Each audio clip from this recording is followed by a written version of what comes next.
Hello everyone, Ed from On My Turntable here. Wanted to put up a video today to respond to a VC thread that's been out there for a couple of weeks, put out there by Craig over at the Spirit of Vinyl. I'll put a link to his channel below so you can go check out his content. It's pretty cool. I've been enjoying his channel for the past month or so. I got hip to his channel via Steve at All the World's a Stage. Steve is great about promoting newer channels that are out there in the vinyl community, myself as well, so thank you for that. And so I wanted to return the favor by responding to Craig's thread over at the Spirit of Vinyl. So with that, here we go.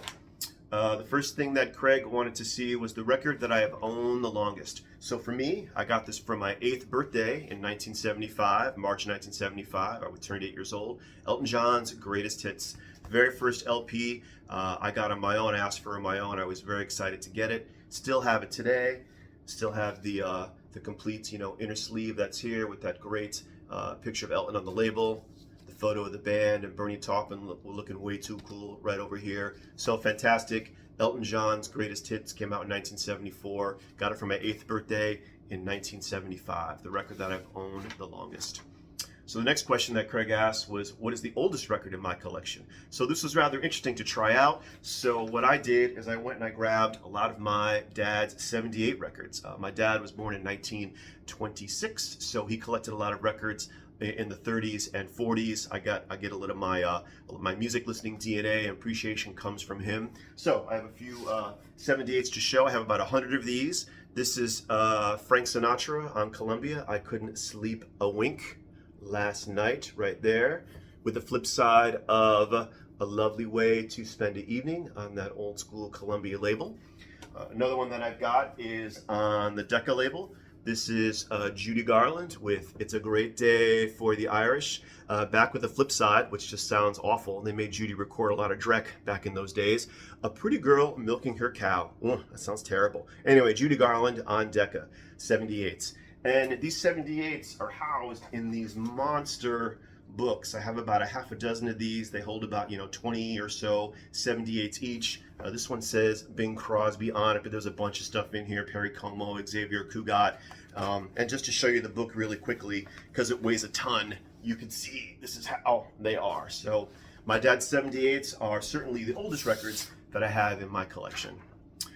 So next up, Craig wanted to know, show something that's obscure, weird, a little bit odd, maybe like a unique pressing. So what I did is, back from my college radio days, this is a promo. This is a 12-inch of the Cutting Crew's I Just Died in Your Arms Tonight. And you can look and see right here how it's set up like it's cut like a buzzsaw.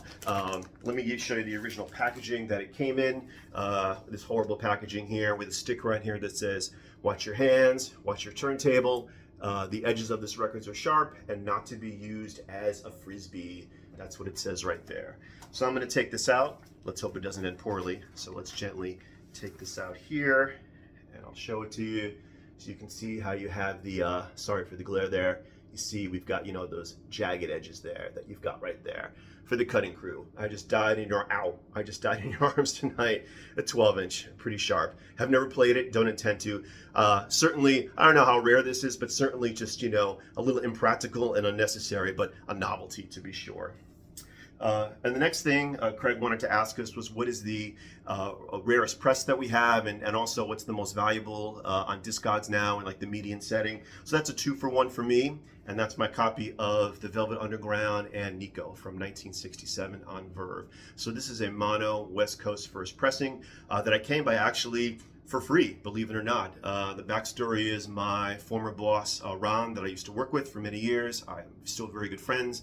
We get together, have dinner a couple times a year. He's also a record collector, and he grabbed a whole bunch of LPs from like some neighbor's estate sale, or the family was moving and they just wanted to unload a bunch of stuff. So he went over and just combed through it and grabbed it, and when it got to his house, he let me come and take a look at it as well. And so I was going through some stuff and I found some really good stuff, and then I saw this and I said, Ron, I said, this is a pretty big ticket item, and I tried to do right by offering him some money for it, a fair value for it, but he's like, no, doesn't interest me. You're a fan of Lou Reed, go ahead and take it. So I did. So there we are. So you can see we have on the back here the image of who is it, Newsom back here, the photographer that sued this out of the first pressing release to have his image removed because he was put there without his consent. So everything is here, looking good. It actually plays really well. Also, the only thing that I'm missing obviously is the Colorform sticker on the front, and it doesn't have the original Verve factory sleeve on the inside, just a plain white sleeve. So my copy of the Velvet Underground Nico, mono pressing, West Coast, averaging on Discogs now like around 250 if I had the whole set, but still pretty close. So that's it. So those are my responses to Craig's thread for the Spirit of Vinyl. Feel free to like and comment and subscribe. I'm having a lot of fun on my channel as well, meeting a lot of new folks, connecting with a lot of great people, which has been fantastic. I'll put a link to Craig's channel below, and I'm glad I made this video. It was a lot of fun, had fun putting it together, and talk to you guys again soon. And like I say, with everything going on out there, certainly with going on recently, let's all take a moment to be kind to one another. Thanks, folks.